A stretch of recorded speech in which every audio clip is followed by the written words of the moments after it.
the globe, and the heliocentric model of the solar system. What a truly amazing accomplishment of man. It took the collective efforts of some of the greatest minds of all time, over 2,000 years, to invent this model. It was a reverse-engineered masterpiece. Every objection to the model always met with just another cleverly disguised reverse-engineered explanation. For example, the lacking stellar parallax was rationalized by the stars being trillions upon trillions of miles away. A bunch of zeros were added to the end of their numbers to explain away what any common sense would refute.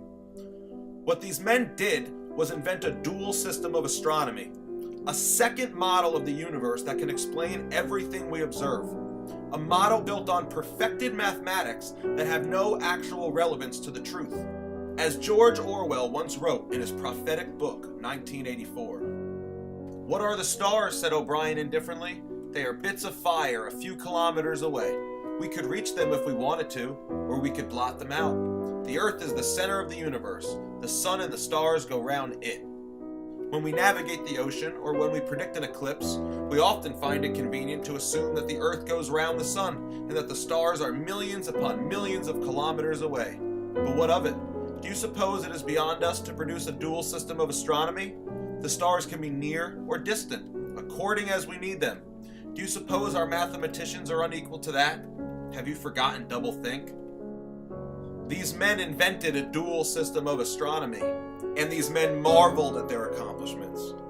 Finally, we shall place the sun himself at the center of the universe. The globe, heliocentrism, the Big Bang Theory, evolution, all pseudoscientific lies taught to us as fact, and we are taught lie after lie after lie. They need to keep us completely ignorant and uninformed, and for the exact same reason that they didn't educate the slaves. An uneducated slave was much easier to control than an educated one, and slavery still exists today.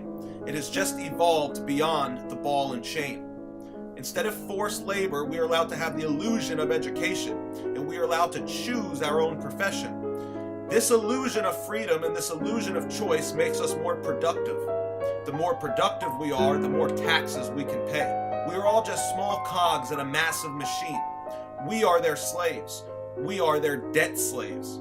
So like any slave, why would they ever tell us the truth?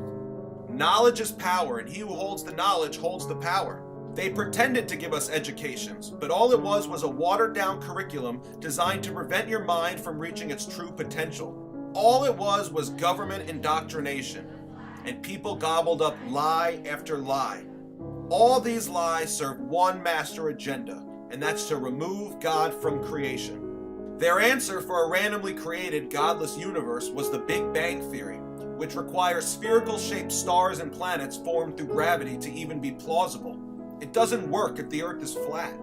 How could they go about creating a theory of how a flat Earth, with all the heavenly bodies revolving around it, could be randomly created without the intelligence of a supreme being? They cannot.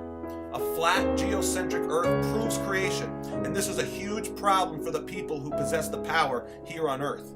And here's what it all boils down to. No one can serve two masters. Either you will hate one or love the other.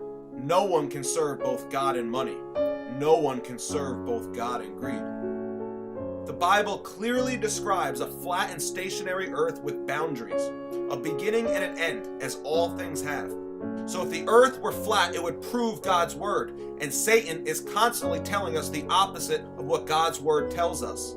All of Satan's lies blind us from the truth and lead us further away from God.